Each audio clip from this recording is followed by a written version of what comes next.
I was born to wear silk, yet I learned to love the weight of linen against my skin. I was raised to dance in ballrooms lit by 1,000 candles, yet I found my truest grace in the silence of empty hallways, polishing silver by the pale light of dawn. My name is Eleanor Whitmore, though no one has called me that in 7 years. To the world, I am Nell, a maid of no particular consequence, a shadow that moves through the grand halls of Ashford Hall with a dustcloth in one hand and a lifetime of secrets pressed against my heart. But I was not always this woman. Once, I was the daughter of the Earl of Briarwood, and my future stretched before me like a golden road leading to everything a young woman of breeding could desire. Then came the accusation, the trial, the fall, and I learned that golden roads can crumble to dust in a single afternoon. It was autumn when my father was arrested. I remember the leaves had just begun to turn, and I had been sitting in the morning room with my mother, embroidering a handkerchief I intended to give to a young viscount who had been paying me particular attention. The sound of boots in the hallway did not alarm me. The sight of soldiers in our home did not immediately register as danger. It was only when I saw my father's face, pale as parchment, his eyes holding a terror I had never witnessed in him before, that I understood our lives were about to shatter. Treason, they said. Conspiracy against the crown. My father, who had served his country with unwavering loyalty, who had spent his fortune supporting the military campaigns of a king he revered, was accused of selling secrets to foreign enemies. The evidence was manufactured, the witnesses paid, the verdict decided before the trial ever began. Someone powerful wanted the Whitmore family destroyed, and they succeeded with devastating precision. Within 6 months, we lost everything. The estate was seized. The accounts were frozen. Our name, once spoken with respect in every drawing room in London, became a whisper of scandal, a cautionary tale mothers told their daughters about the fragility of reputation. My father died in prison before he could be executed, his heart giving out under the weight of shame he did not deserve. My mother followed him within the year, her spirit broken beyond repair, her last words to me a plea to survive, to endure, to remember who I truly was, even when the world forced me to become someone else. I was 19 years old when I buried my mother in an unmarked grave because we could not afford a headstone. I was 19 when I sold my last silk dress for enough coins to buy passage to a county where no one knew my face. I was 19 when I knocked on the servants' entrance of Ashford Hall, my hands already roughening from the work I had done to survive the journey, my accent carefully flattened to hide the education that would betray my origins. They asked me my name, and I said, Nell, just Nell, a girl from nowhere seeking honest work. The housekeeper, Mrs. Pemberton, looked at me with suspicious eyes, noting perhaps the straightness of my spine, the way I held my chin, the vocabulary that sometimes slipped through despite my efforts to sound common. But servants were scarce that year, and Ashford Hall was vast, and the Duke of Ashford was known to be impossible to please. She hired me with a warning that I would not last a month. That was 7 years ago. I have lasted. I have more than lasted. I have become indispensable in my invisibility, a maid who notices everything and says nothing, who anticipates needs before they are spoken, who moves through the grandest rooms of this estate without ever disturbing the air. I have watched 3 housekeepers come and go. I have seen footmen dismissed for lesser offenses than breathing too loudly in the Duke's presence. I have learned every mood of this house, every creak of its ancient floors, every draught that whistles through its medieval bones. And I have watched him, the Duke, Sebastian Blackwood, 9th Duke of Ashford, master of an estate that spans 3 counties, owner of a fortune that could purchase small kingdoms, and possessor of a heart so thoroughly frozen that the servants whisper he must have sold his soul to survive the tragedies that have marked his life. He lost his wife in childbirth 8 years ago. The child died with her. He lost his younger brother to a riding accident 2 years later. His mother, the Dowager Duchess, retreated to the dower house, and refuses to speak to him for reasons no one in the servants' hall fully understands. He is 34 years old, and he moves through his own home like a ghost, haunting rooms that hold too many memories. I should not notice him. A maid does not notice her master except to serve him. But I am not truly a maid, am I? I am a countess's daughter playing a role. And despite my best efforts, I cannot stop my eyes from following him when he passes, cannot stop my heart from recognizing in his rigid posture and empty gaze a pain that mirrors my own. We are both survivors of destruction, he and I. We are both wearing masks to face a world that wounded us beyond recovery. For 7 years I kept my secrets buried deep. I worked. I saved. I lived so frugally that the other servants sometimes mocked my threadbare clothes and my refusal to spend a single penny on pleasure. They did not understand that every coin I earned was a brick in a wall I was building, a fortress of financial independence that would one day allow me to escape this half-life and reclaim some semblance of dignity. I did not dream of reclaiming my title. That was impossible. But I dreamed of a small cottage somewhere, a garden of my own, a life where I answered to no one and owed nothing to a world that had taken everything from me. What I did not anticipate was the day the Duke would finally see me. It was a gray morning in November, the kind of day when the sky seems to press down upon the earth and the cold seeps into your bones no matter how many fires are lit.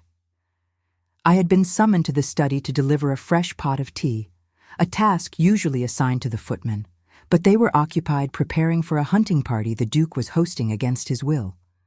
I knocked. I entered. I kept my eyes lowered, as I had trained myself to do, focusing on the silver tray in my hands, the steam rising from the porcelain pot, the careful placement of cup and saucer on the desk. He did not acknowledge me. He never did. I had been in his presence perhaps 100 times over the years, and not once had he looked directly at my face. I was furniture to him, a moving piece of the household machinery, no more worthy of attention than the clock on the mantel or the rug beneath his feet. I set down the tray. I poured the tea. I turned to leave. "Your Grace," I said, pausing at the door, because Mrs. Pemberton had instructed me to make a request that I had been dreading for weeks. "I beg your pardon, but I must ask permission to visit the village on my half-day." He did not look up from his papers. "Why?" His voice was flat, uninterested, the single syllable dropped like a stone into still water. "I wish to visit the bank, Your Grace." That made him pause. I saw his pen still against the page, saw the slight turn of his head, though he still did not raise his eyes to mine. "The bank," he repeated, and there was something in his tone, a flicker of something that might have been amusement or might have been contempt. "Yes, Your Grace, I wish to deposit my wages." He set down his pen. He leaned back in his chair. And for the first time in 7 years, Sebastian Blackwood, Duke of Ashford, looked directly at me. I had forgotten what it felt like to be seen.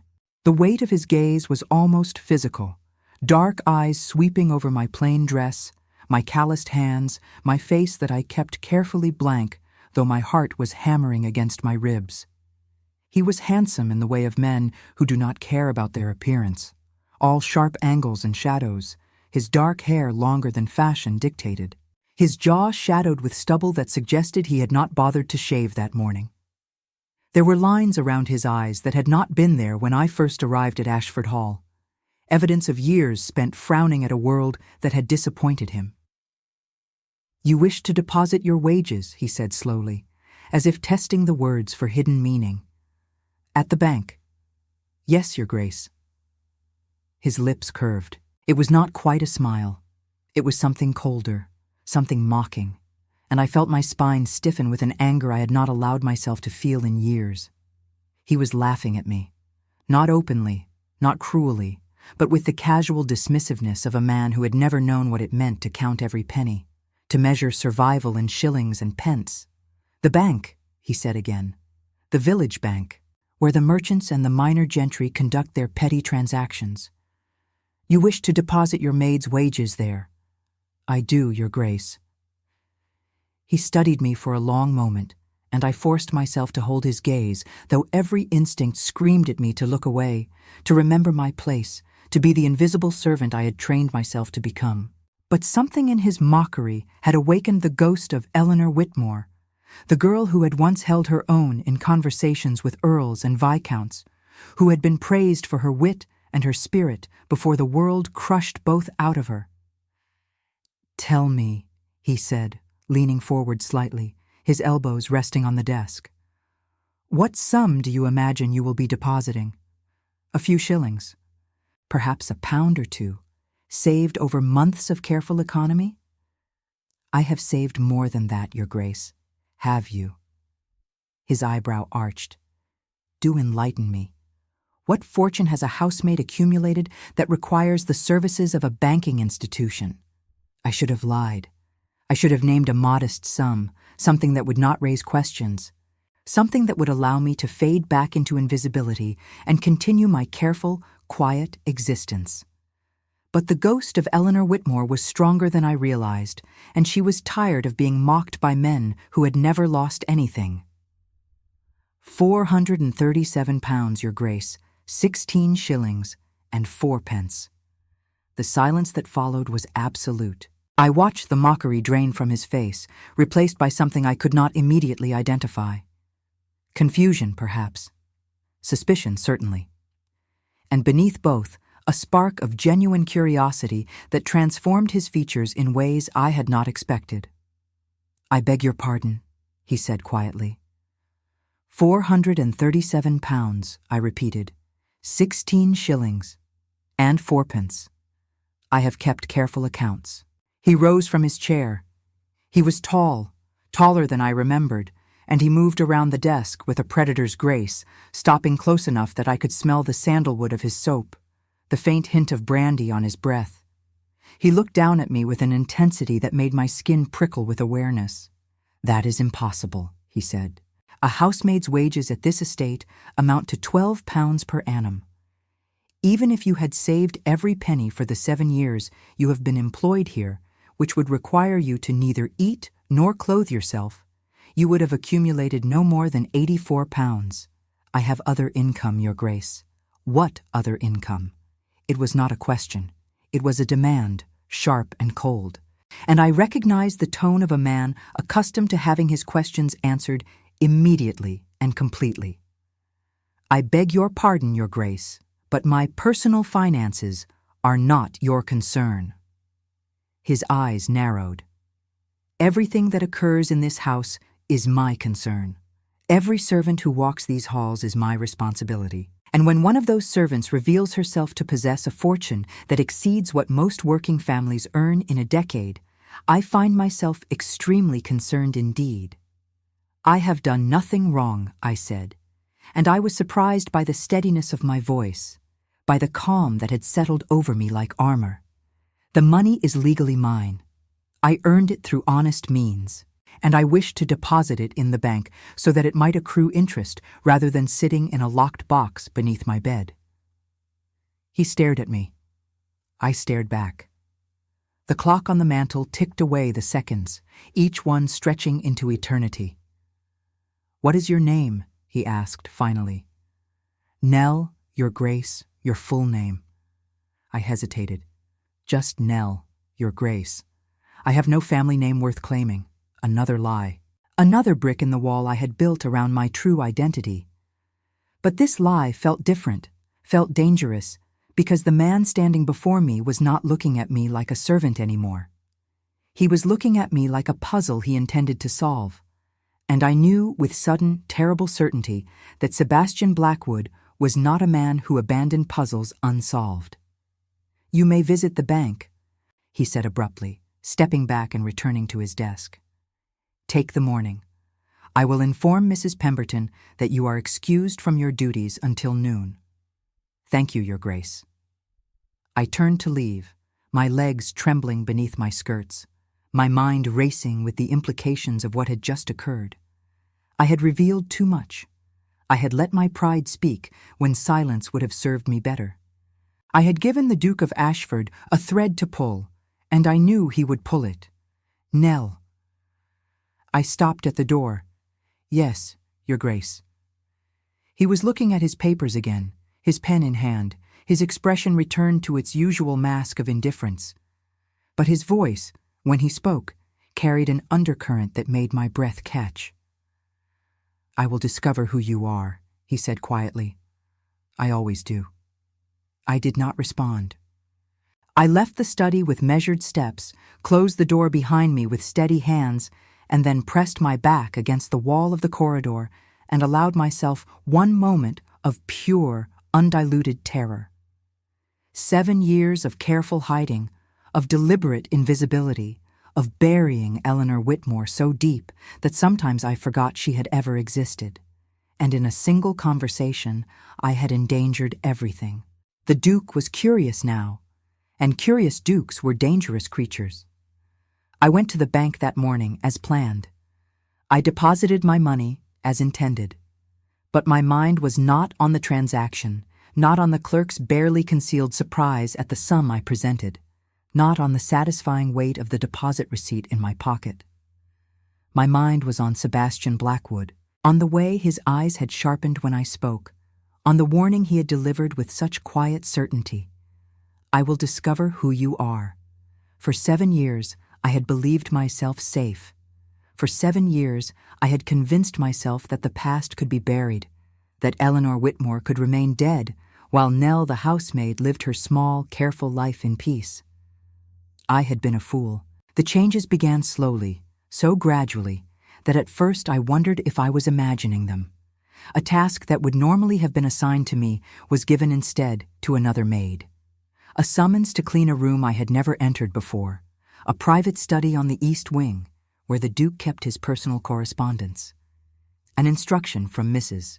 Pemberton that I was to be the one to deliver the Duke's morning tea from now on, every day, without exception. I understood what was happening. He was watching me, creating opportunities to observe my behavior, my speech, my reactions to the small tests he was undoubtedly placing in my path. The book left carelessly on a table in a room I was sent to clean. A volume of Latin poetry that no servant should be able to read, but that I found my eyes drawn to despite myself. The conversation conducted just loudly enough for me to overhear, discussing politics and philosophy in terms that would mean nothing to an uneducated housemaid, but everything to a woman raised in the drawing rooms of the aristocracy. I was careful.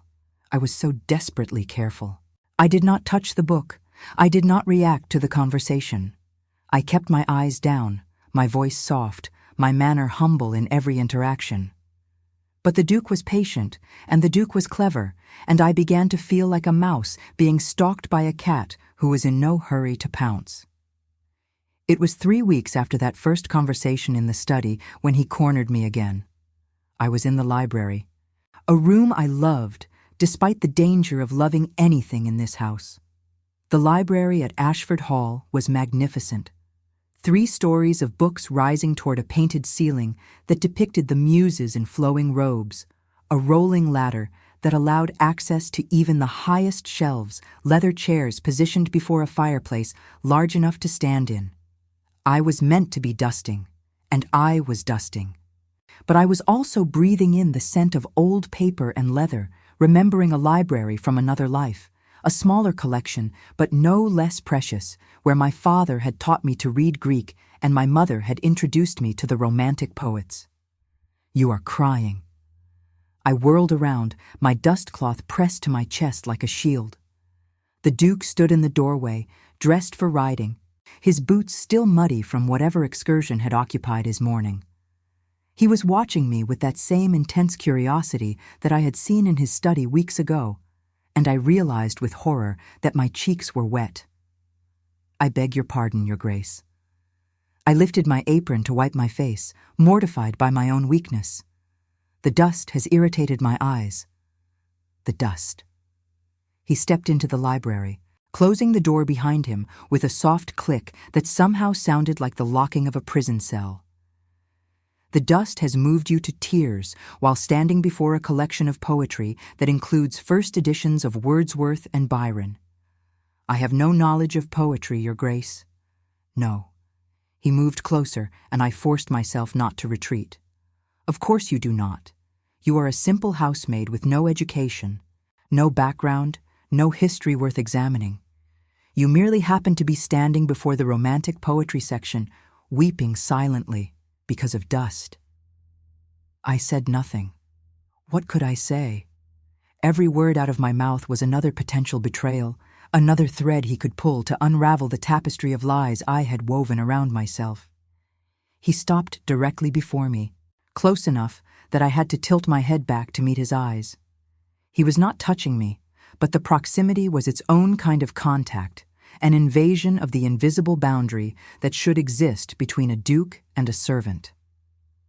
I have made inquiries, he said quietly. Discreet inquiries, through channels that do not connect to this house. I have searched for any record of a woman named Nell, who matches your description, your approximate age, your accent that slips occasionally into something far more refined than you intend. My heart stopped, simply stopped, for one terrible moment before resuming its rhythm at twice its normal pace. I have found nothing, he continued. No birth records, no employment history, no family connections. It is as if you appeared from nowhere 7 years ago, fully formed, with no past and no connections to any living soul. I am nobody, Your Grace. There is nothing to find. Everyone is somebody, Nell, even those who wish they were not. He reached out then, and I flinched before I could stop myself. But he was not reaching for me. He was reaching past me, his arm extending to pull a book from the shelf behind my shoulder. When he drew back, he was holding a slim volume of Shelley, and he opened it to a marked page with the casual ease of a man who had read it many times before. There is a poem here, he said, his eyes on the page, though I had the sense he was not truly reading it, about a woman who loses everything she loves, her home, her family, her name. She wanders the world as a ghost, unrecognized, unnamed, until she finds a place where she can hide from her grief. I know the poem, I whispered before I could stop myself. His eyes lifted to mine. Do you? The silence stretched between us, heavy with everything I could not say, and everything he was clearly determined to discover. I watched the firelight dance across his features, watched the shadows shift in his dark eyes, and I felt something I had not felt in 7 years. Not fear, though fear was certainly present.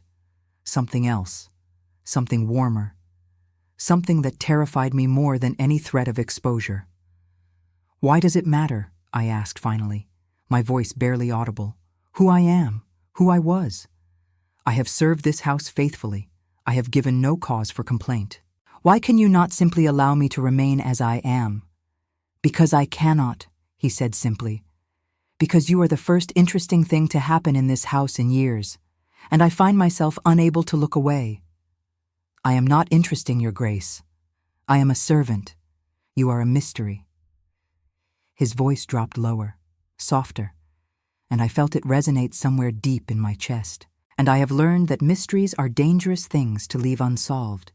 They fester, they grow, they become obsessions that consume everything in their path. Then perhaps you should stop looking, I said, and I was shocked by my own boldness, by the challenge in my voice. Perhaps you should accept that some mysteries are meant to remain unsolved. Perhaps I should. He closed the book, tucked it under his arm, and took a step back that felt like both a retreat and a promise. But I will not. He left me standing in the library with my dust cloth and my racing heart, and I knew then that my time at Ashford Hall was drawing to a close. He would find out. It was only a matter of when. What I did not expect was that his investigation would lead him not to my secrets, but to his own. It happened 2 weeks later, on an evening when the rain lashed against the windows with a fury that seemed almost personal. I was making my rounds, checking that the fires were properly banked, when I heard voices from the Duke's private study. Raised voices. The Duke never raised his voice. In 7 years, I had never heard him speak above a measured, controlled tone, even when dismissing servants or dealing with disappointing tenants. But tonight, he was shouting. I should have walked away. A proper servant would have walked away, would have pretended to hear nothing, would have continued her duties as if the sounds of her master's distress were no concern of hers. But I was not a proper servant. I was Eleanor Whitmore wearing a housemaid's costume, and Eleanor Whitmore had never been able to walk away from suffering. I pressed myself against the wall beside the study door, hidden in the shadows, and I listened. You had no right. The Duke's voice cracked on the words. No right to keep this from me for 8 years. 8 years, Mother. I was protecting you. The Dowager's voice was ice where his was fire. I was protecting this family from scandal. Scandal. He laughed, and the sound was terrible, broken. You speak to me of scandal while you sit on the secret that destroyed my life. Your life was not destroyed. You are alive. You are the Duke. You have everything. I have nothing. His voice dropped to something near a whisper, but the intensity carried through the door. I have nothing because I believed my wife betrayed me, believed it so completely that I could not mourn her properly, could not grieve for her or for the child I thought was not mine. And now you tell me it was lies. All of it. Constructed by a woman who wanted her own son to inherit. Lady Ashworth was convincing, the Dowager said. The letters seemed genuine. And you did not think to investigate. You did not think to question the accusation before you let me spend 8 years believing my wife was unfaithful. There was a long silence. When the Dowager spoke again, her voice had lost some of its rigidity. I did what I thought was best, she said.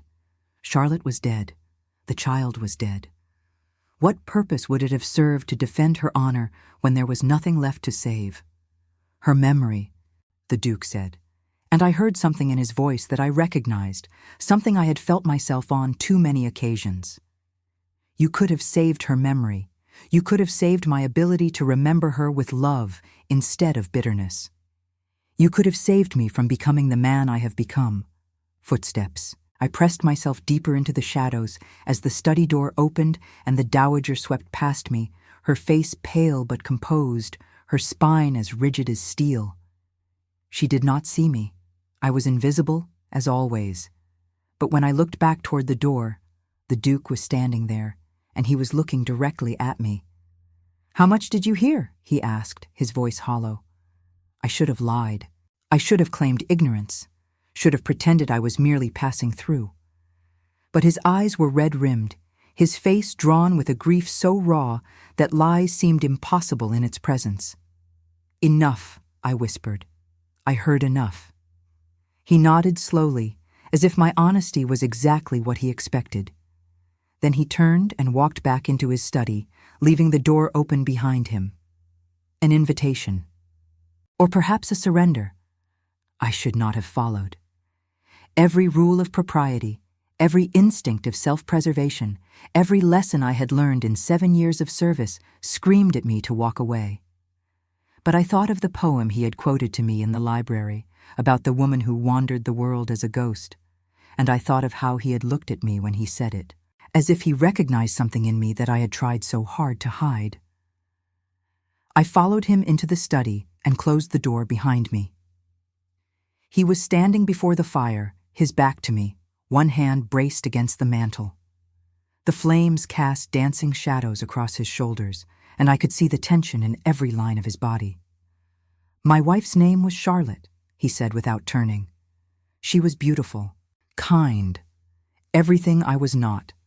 I loved her with a desperation that terrified me, and when she told me she was with child, I thought my happiness was complete. I did not speak. This was not a conversation that required my participation.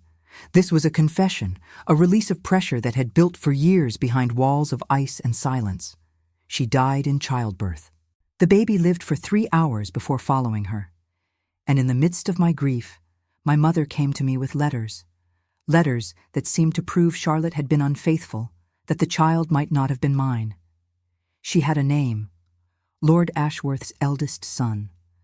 a man who had shown Charlotte attention before our marriage, who had danced with her once too often at a ball.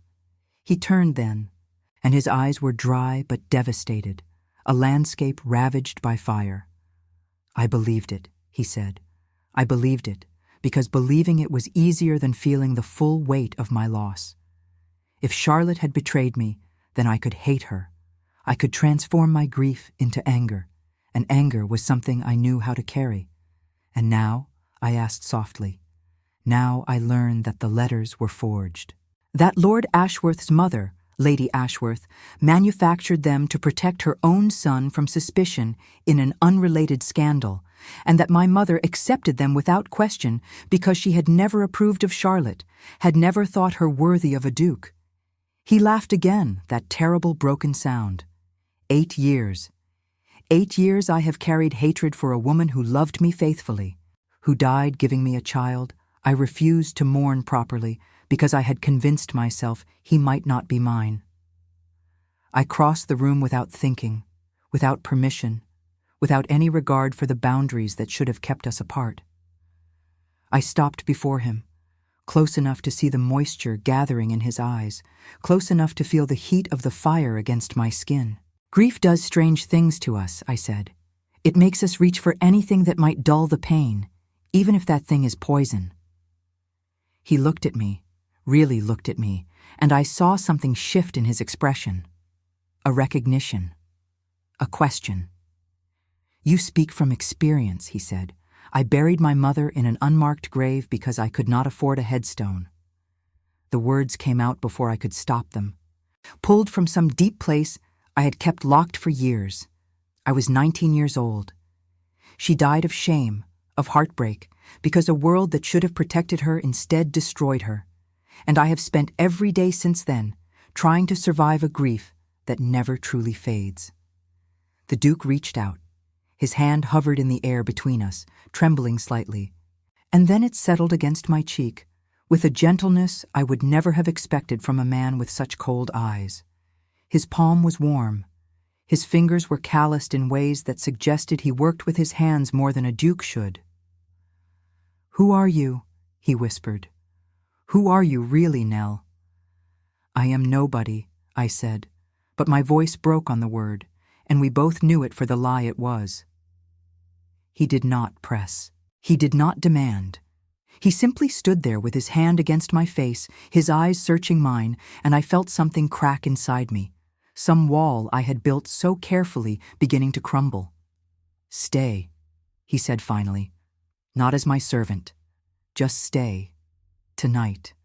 I do not wish to be alone with this grief." So I stayed. I sat with him before the fire while the rain raged outside. And we did not speak of secrets or mysteries or the investigation he had been conducting into my past. We spoke of grief, of loss, of the ways we had both learned to survive by becoming someone other than who we were meant to be. He told me about Charlotte, about their brief happiness, about the dreams they had shared before everything was taken from them. I told him about my mother, about watching her fade away, about the helplessness of loving someone you cannot save. When dawn broke, gray and wet through the windows, I rose to leave. He caught my hand. "I will not ask you again," he said, "about who you are, where you came from, what you are hiding. I understand now what it means to carry secrets that would destroy you if they came to light." "Thank you," I whispered. "But Nell." His grip tightened slightly. "If you ever choose to tell me, I will be here. Whatever you are running from, whatever you have lost, I will be here." I left his study with his words echoing in my mind and his touch still burning on my skin. I returned to my duties. I polished silver, I made beds, I carried tea trays and emptied chamber pots and did everything a housemaid should do. But something had changed between us, something that could not be unchanged, and I knew that my time of hiding was ending whether I wished it to or not. The weeks that followed were strange, suspended between the life I had been living and the life that was beginning to take shape in its place. The Duke did not seek me out, did not corner me in libraries or study me across rooms. But when we passed in hallways, his eyes would meet mine with an understanding that felt almost physical. When I delivered his morning tea, his fingers would brush mine as he took the cup, and neither of us would speak of the shiver that passed between us. I began to dream again. Not the nightmares that had plagued me for years. Of soldiers at the door, and my father's terrified face, and my mother's grave without a marker. I dreamed instead of gardens and sunlight, of hands entwined, of a life where I did not have to hide. I woke from these dreams with tears on my cheeks and hope in my heart, and I did not know which was more frightening. It was Mrs. Pemberton who first noticed the change in me. "You seem different lately, Nell," she said one evening as I helped her with the household accounts, a task she had begun assigning to me after she discovered I could add figures faster than any other servant in the house. Lighter, somehow. "Has something happened?" "Nothing has happened, Mrs. Pemberton. I am simply grateful for my position here." She studied me with eyes that had seen through countless servants' deceptions over the decades. She said. "Be careful, girl. I do not know what is passing between you and His Grace, but I know something is passing, and such things rarely end well for women in our position." I wanted to protest, to deny, to insist that nothing improper had occurred. But Mrs. Pemberton was wise, and lies would only insult her intelligence. "I am being careful," I said instead, "as careful as I know how to be. See that you are." She returned to her ledgers, her voice softening slightly. "You are a good girl, Nell. Better than you let on. I would hate to see you destroyed by something you cannot control." Her warning stayed with me, a cold counterweight to the warmth that had begun to bloom in my chest. She was right, of course. She was absolutely right. Whatever was growing between me and the Duke could only end in disaster. He was one of the most powerful men in England. I was a servant, a nobody, a woman hiding from a past that could see me imprisoned or worse if it ever came to light. There was no future in which we could be together, no path that led from where we were to anywhere I might want to go. And yet when he looked at me, I felt seen for the first time in 7 years. When he spoke to me, he spoke as though my thoughts mattered, my opinions held weight, my presence was something to be valued rather than overlooked. He did not treat me as a servant. He treated me as an equal, perhaps even as something more, and the intoxication of that treatment was more dangerous than any wine. The crisis came, as crises always do, without warning. I was in the portrait gallery, dusting frames I had dusted 100 times before, when I heard footsteps behind me.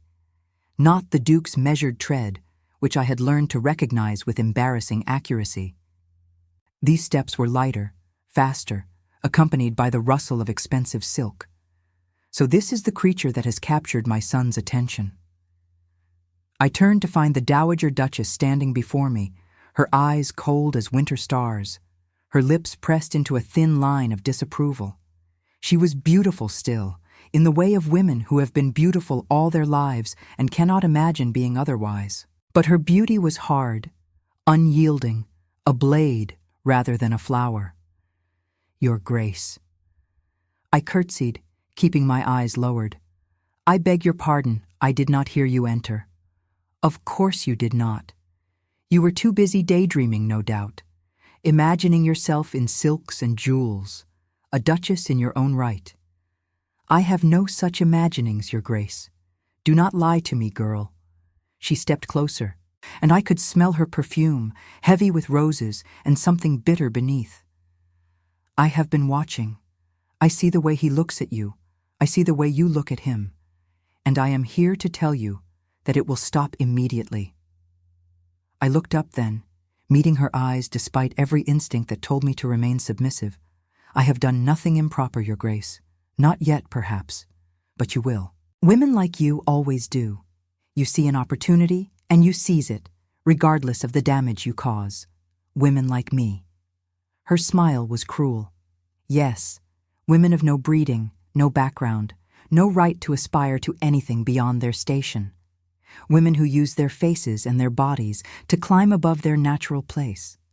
The insult burned, but not for the reasons she intended. She thought she was speaking to a servant, to a common girl who had set her sights above her station. She did not know she was speaking to the daughter of an earl, to a woman whose breeding was as fine as her own, whose education had been just as thorough, whose fall from grace had been engineered by people perhaps not unlike herself. "I have used nothing, Your Grace. I have served this house faithfully for 7 years. Whatever feelings His Grace may or may not have toward me, I have not encouraged them. Then you will discourage them, actively, immediately. Or you will find yourself dismissed without reference, thrown out onto the road with nothing but the clothes on your back. I should have agreed. I should have bowed my head and promised to be more circumspect, to avoid the Duke, to return to the invisibility that had protected me for so long. That would have been the sensible course, the safe course, the course that Eleanor Whitmore would have chosen in her desperation to survive. But I was tired of being sensible. I was tired of being safe. I was tired of letting powerful people dictate the terms of my existence. With respect, Your Grace, I said quietly, I do not believe you have the authority to dismiss me. The Duke manages his own household. Her face flushed with anger. You dare. I dare nothing, Your Grace. I merely state facts. For a moment, I thought she might strike me. Her hand actually twitched at her side, and I braced myself for the blow. But she was a duchess, and duchesses did not strike servants, no matter how much they might wish to. You will regret this, she said instead, her voice low and venomous. I will discover who you are, where you came from, what secrets you are hiding, and when I do, I will destroy you.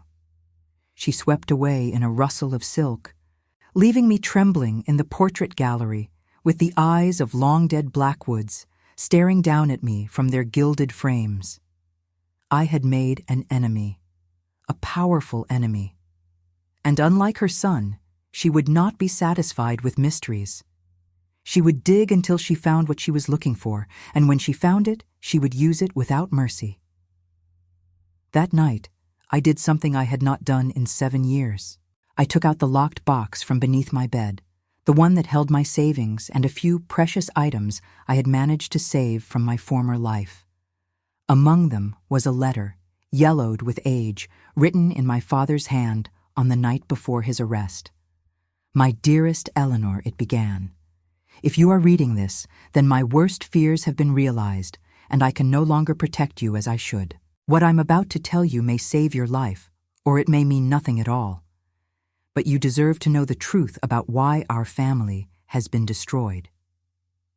I had read this letter so many times that I could recite it from memory, but I read it again now, searching for something I might have missed, some clue that could help me understand the full scope of what had been done to us.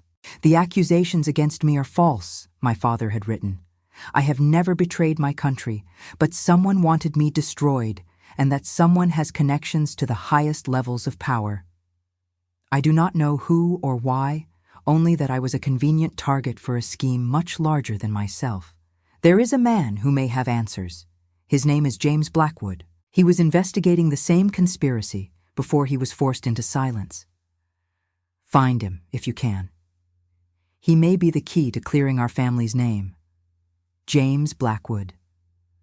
For years, I had wondered about that name, had searched for any information about a man who might be connected to the powerful Blackwood family. I had found nothing. No James Blackwood appeared in any records I could access. No mention of an investigation, no hint of the conspiracy my father had referenced. But now, standing in a house owned by Blackwoods, employed by a duke whose family name matched the one in my father's letter, I wondered if I had been looking in the wrong places all along. I made a decision that night, lying awake in my narrow bed while the wind howled outside my window. I would not run from the dowager's threat. I would not flee Ashford Hall and disappear into another anonymous existence somewhere else. I had spent 7 years hiding, 7 years surviving, 7 years burying Eleanor Whitmore beneath the weight of Nell the housemaid. It was time to start digging. The investigation began slowly, carefully, with all the caution of a woman who understood that one wrong step could cost her everything. I took advantage of my access to the house, to the private rooms and forgotten corners where generations of Blackwood secrets might be stored. I cleaned and dusted and polished, and while I cleaned and dusted and polished, I observed. The East Wing library held records going back centuries. The attic contained boxes of old correspondence that no one had examined in decades. The portrait gallery, with its paintings of long-dead ancestors, held nameplates that traced the family tree back to the time of kings. And in the Duke's private study, in a locked drawer I should never have opened, I found what I was looking for: James Blackwood, the Duke's uncle, his father's younger brother, a man who had served in the government's intelligence service before disappearing abruptly 30 years ago. A man whose name had been struck from family records, whose portrait had been removed from the gallery, whose existence was apparently not discussed in polite Blackwood company. He had not died. He had been erased. I was so absorbed in the documents I had discovered that I did not hear the door open behind me. I did not know I was no longer alone until a voice, cold and controlled and terribly familiar, spoke from the doorway. "I see you have found my family's darkest secret." I whirled around, the papers scattering from my hands. The Duke stood in the doorway, his face unreadable, his eyes fixed on the evidence of my betrayal spread across his desk. "Your Grace." The words came out as a whisper, barely audible over the pounding of my heart. "I can explain. Can you?" He stepped into the room, closing the door behind him. "Can you explain why a housemaid is rifling through my private correspondence? Can you explain why you seem to be investigating a man whose name has not been spoken in this house for 30 years? I wanted to lie. I wanted to find some excuse, some innocent explanation for my presence in his study with his private documents in my hands. But the lies would not come. 7 years of deception, and now, when I needed them most, the words refused to form. "My name is Eleanor Whitmore," I said instead. "I am the daughter of the Earl of Briarwood.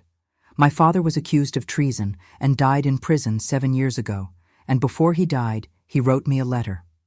In that letter, he mentioned a man named James Blackwood. He said this man might have answers about why our family was destroyed." The Duke stood very still. I watched his face for some reaction, some sign of anger or disbelief or betrayal, but his expression remained controlled, giving nothing away. "Continue," he said. So I continued. I told him everything: the accusation, the trial, the fall, my mother's death, the years of hiding, of working, of saving every penny toward a future I could barely imagine. The money that had shocked him so thoroughly when I first asked to deposit my wages, money that came from selling the few jewels I had managed to save, from careful investments made through intermediaries who did not know my true identity, from 7 years of desperate, determined survival. I told him about the Dowager's threat, about her promise to discover my secrets and destroy me.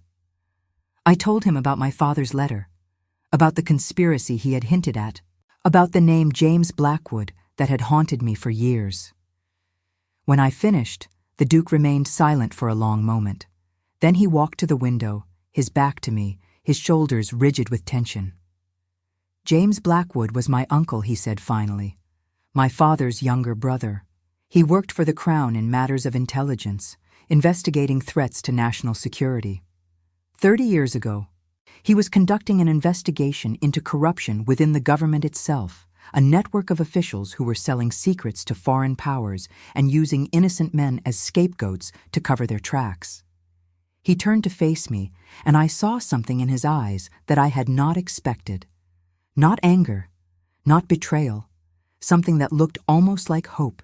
He was close to exposing them when they moved against him. They manufactured evidence of his own treachery, forced him to flee the country to avoid arrest. My family disowned him publicly to protect themselves from association with his disgrace.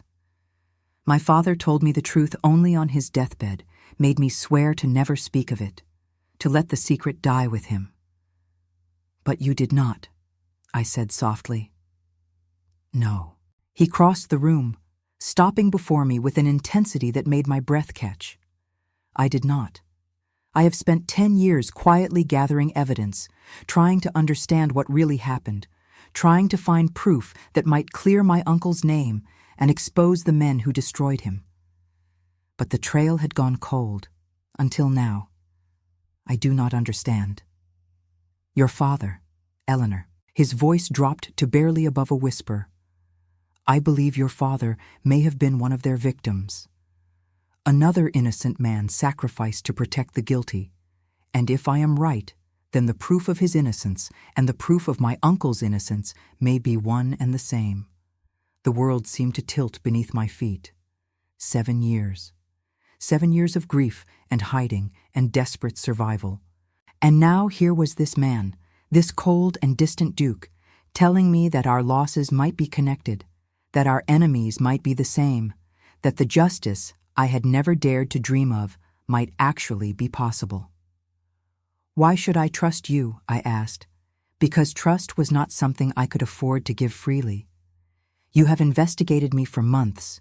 You cornered me in libraries and studies, demanded answers to questions I could not safely answer. How do I know this is not another manipulation, another trap? Because I have nothing to gain by trapping you. He reached out, his hands settling on my shoulders with a gentleness that contrasted sharply with the intensity of his gaze. Because I have watched you for months, Eleanor, and everything I have seen has told me that you are exactly what you appear to be. A woman of courage and dignity, hiding from a world that wronged her. A woman I have grown to admire more than I should, to care for more than is wise. Sebastian. It was the first time I had used his name, and the intimacy of it hung in the air between us like a physical thing. I know what I am asking, he said. I know I am asking you to trust a man you have every reason to distrust. But if we work together, if we combine what we know, we may be able to do what neither of us could do alone. We may be able to find the truth. I looked into his eyes, searching for deception and finding none. I thought of my father, dying alone in a prison cell, his last letter pressed against his heart. I thought of my mother, fading away from a shame that should never have been hers to carry. I thought of 7 years of silence, of hiding, of burying myself so deep that I had almost forgotten who I really was. And I thought of this man, this broken and grieving man, who had somehow seen through all my disguises and still looked at me with something that might be love. Yes, I said. Yes, I will trust you. Yes, I will work with you. Yes. He kissed me then. Not gently, not tentatively, but with all the desperate hunger of a man who had denied himself feeling for too long. His hands tangled in my hair, pulling it loose from its careful pins, and I kissed him back with equal desperation, with 7 years of loneliness and longing pouring out of me in a single searing contact. When we finally broke apart, we were both breathing hard, both trembling with the magnitude of what had just passed between us. This changes everything, he said. I know. My mother will never accept it. Society will never accept it. You are a disgraced earl's daughter, and I am a duke who has already scandalized his family in 100 ways. I know. I do not care. His forehead pressed against mine, his breath warm on my lips. I do not care about any of it. I have spent 8 years caring about nothing, feeling nothing, and I cannot go back to that empty existence. Not now. Not when I have found you. We stood there for a long moment, wrapped in each other's arms, and I allowed myself to believe that perhaps, after everything, there might still be a happy ending waiting for me somewhere. Not the ending I had been raised to expect, with a respectable marriage and a comfortable life among the aristocracy. Something different, something better. A love that had been forged in shared loss and mutual understanding, a partnership that could weather any storm. Of course, I should have known that happiness would not come easily. The dowager struck first. She had been busy in the weeks since our confrontation in the portrait gallery, sending letters, making inquiries, pulling strings that connected her to the highest levels of society. And unlike her son, whose investigation had been driven by curiosity and a growing affection, her investigation was driven by hatred and fear. She found what she was looking for. The summons came on a Thursday, delivered by a footman who could not meet my eyes. The Duke and the Dowager Duchess required my presence in the main drawing room immediately. I knew before I entered what I would find. The Dowager's triumphant expression, the Duke's rigid posture, his face carved from stone, and on the table between them, spread out like evidence at a trial, the documents that proved exactly who I was, Eleanor Whitmore. The Dowager's voice dripped with satisfaction. Daughter of the traitor Earl of Briarwood, wanted for questioning in connection with her father's crimes. I am not wanted for questioning, I said, and I was surprised by the steadiness of my voice. The charges against my father were never extended to me. Perhaps not. But your presence here, under a false name, employed in a position of trust, constitutes fraud. I could have you arrested. I could see you thrown in prison where your father died. Mother. Sebastian's voice cut through the room like a blade. That is enough. It is far from enough. She rounded on him, her composure cracking for the first time since I had known her. This woman has infiltrated your household. She has deceived you, manipulated you, used her position to gain access to your private affairs. And you defend her. I defend the truth. He stepped forward, placing himself between me and his mother. Eleanor has committed no crime. She took employment under an assumed name to escape persecution for something she did not do. If anyone has committed crimes here, it is the people who destroyed her family. Her family destroyed itself. Treason is not a false accusation. It was false. Sebastian's voice rose. I have proof.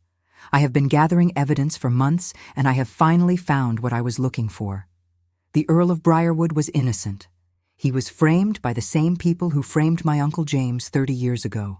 The same network of corruption that has been protecting itself by sacrificing innocent men. The Dowager went pale. You do not know what you are saying.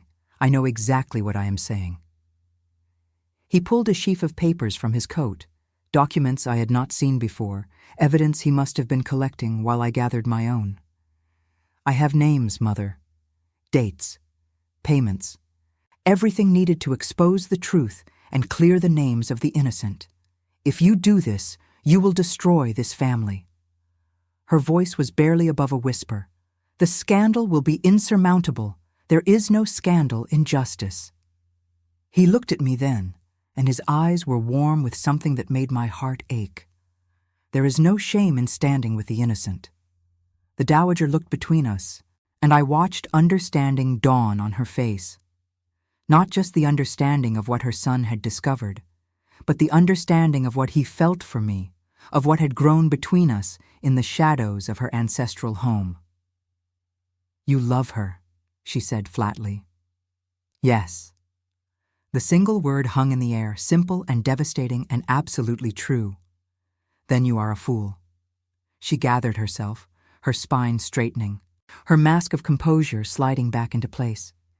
You have chosen a disgraced woman over your family, your legacy, your duty. I wash my hands of both of you. She left. The door closed behind her with a sound of terrible finality, and I found myself alone with Sebastian in a room that suddenly felt too large, too empty, too full of the wreckage of everything that had just occurred. I am sorry, I said. I never meant for this to happen. I never meant to cause a rift between you and your mother. The rift was there long before you arrived. He crossed to me, taking my hands in his. She has been protecting herself and her secrets for so long that she has forgotten how to do anything else. But I am done protecting lies. I am done sacrificing the living to preserve the reputations of the dead. What happens now?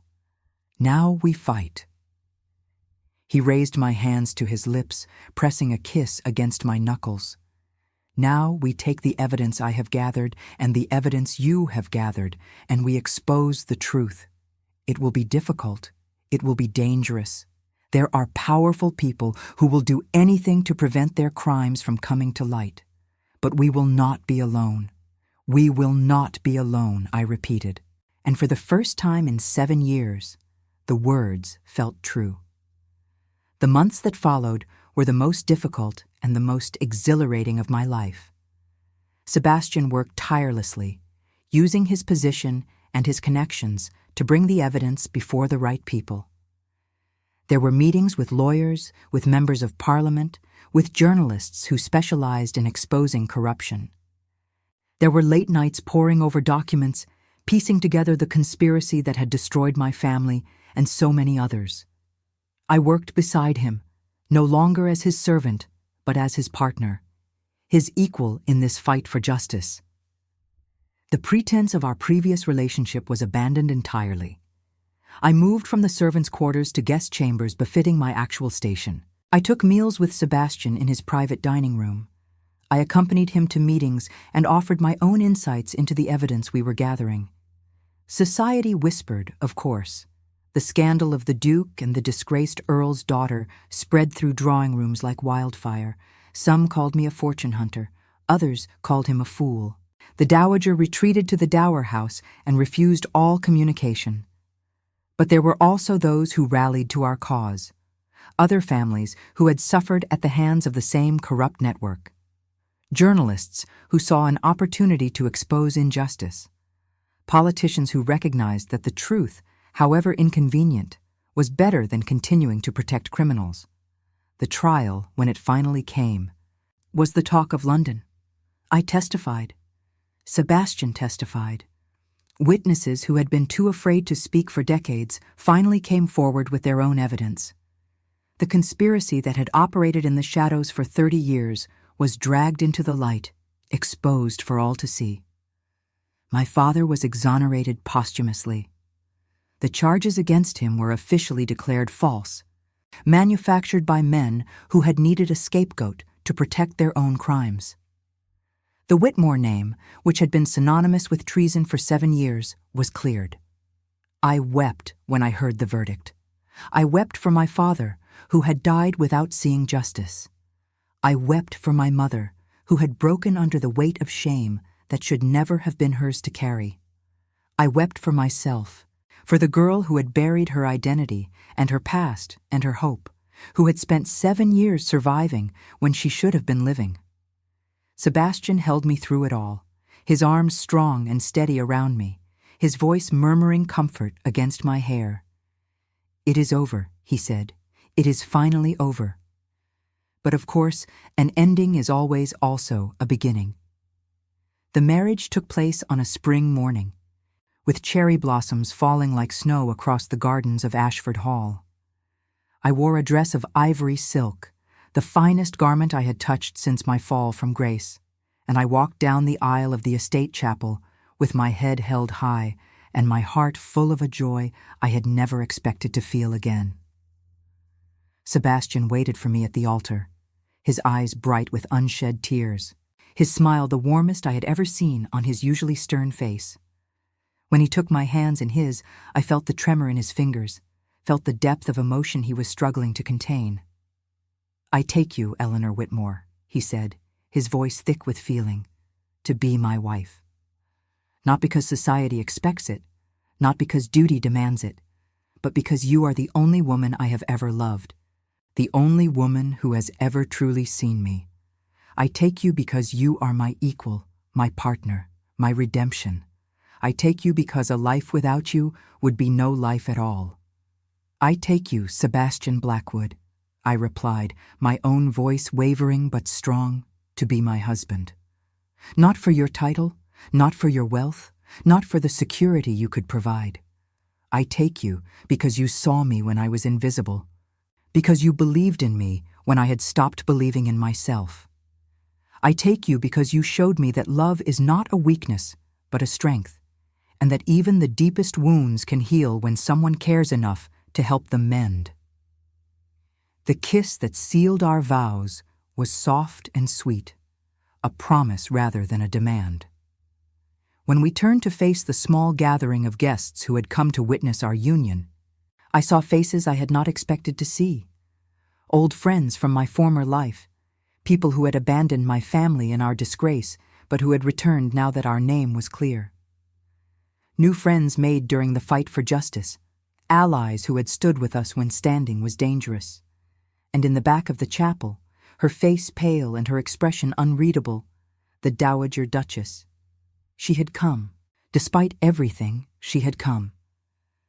I did not know what to make of her presence, whether it was an olive branch or merely curiosity. But as Sebastian and I walked down the aisle as husband and wife, she caught my eye and gave a small, almost imperceptible nod. It was not forgiveness, it was not acceptance. But it was something, a beginning perhaps, to a relationship that would take years to fully develop. The reception was held in the great ballroom, that magnificent space of crystal chandeliers and gilded mirrors that I had cleaned as a servant and now entered as a duchess.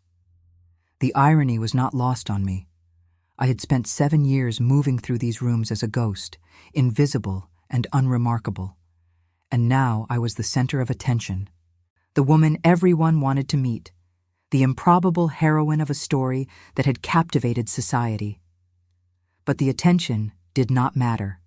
The title did not matter. What mattered was Sebastian's hand in mine as we opened the dancing, his eyes holding mine as the orchestra played a waltz, his whispered confession that he had never been happier in his entire life. What mattered was the way he looked at me, not as a prize or a possession, but as a partner, an equal, a woman worthy of love on her own merits rather than for the circumstances of her birth. What mattered was the knowledge that I had survived, that I had endured 7 years of hardship and emerged not broken, but strengthened. That the girl who had knocked on the servant's entrance with calloused hands and a hidden identity had become a woman capable of standing in any room in England and holding her head high. Our first dance ended to applause, and as the other guests joined us on the floor, Sebastian pulled me close for one more moment of privacy before we were swept away by the social obligations of the evening. "Happy?" he asked softly. "More than I ever thought possible." "Good." He pressed a kiss to my temple, "because I intend to spend the rest of my life making sure you stay that way." The years that followed were not without challenges. No life is without challenges, regardless of wealth or title or the certainty of love. The Dowager took a long time to warm to me, though she eventually did, grudgingly acknowledging that her son's choice had not been entirely disastrous. Society took even longer to fully accept the former servant who had become the Duchess of Ashford, though the vindication of my family's name helped smooth the way. Sebastian's uncle James was found eventually living under an assumed name in a small village in France. He was old by then and tired, but the news that his name had been cleared brought him a peace he had thought forever lost. He came to visit us at Ashford Hall, and I watched him walk through the portrait gallery where his likeness had once hung before being removed in disgrace. Sebastian had it restored, of course. James Blackwood's portrait now hangs in the place of honor, right beside his brother's. There were children, 3 of them, 2 boys and a girl, all with their father's dark eyes and their mother's stubborn spirit. I raised them myself, with none of the cold formality that had characterized aristocratic child-rearing for generations. They knew who their mother had been, what she had survived, how she had found her way from a servant's room to a duchess's chambers. I wanted them to understand that circumstance does not define character, that birth is merely the beginning of a story, not its conclusion. And through it all, there was Sebastian, my husband, my partner, my great and unexpected love. He changed over the years, as all people change. The cold and distant Duke I had first encountered in that grand study became a warm and present husband and father. He laughed more. He engaged with the world more fully. The grief that had frozen his heart for so long melted slowly under the heat of the happiness we built together. Sometimes, late at night, we would lie in bed and talk about how different our lives could have been. If I had not knocked on that servant's entrance, if he had not decided to investigate the mystery of my impossible savings, if we had not both been broken in ways that made us recognize each other's pain. Fate, he called it. I called it something else. I called it the stubborn refusal to give up, the determination to survive, the willingness to take risks even when safety seemed more sensible. I called it courage. I called it hope. I called it the impossible optimism of two wounded people who somehow managed to find each other in the wreckage of their lives. I was born to wear silk, and I learned to love the weight of linen. I was raised to dance in ballrooms, and I found my grace in the silence of empty hallways.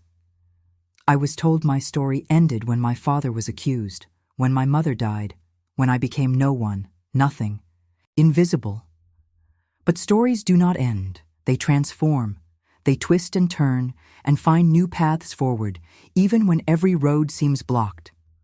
The daughter of the disgraced earl became a housemaid, became a mystery, became a partner in justice, became a duchess, became a wife, became a mother, became the heroine of a tale no one could have predicted. My name is Eleanor Whitmore Blackwood, Duchess of Ashford. I have known betrayal and redemption, loss and love, the depths of despair and the heights of joy. I have learned that dignity cannot be taken, only surrendered, and that the measure of a person lies not in the circumstances of their birth, but in the choices they make when those circumstances become impossible.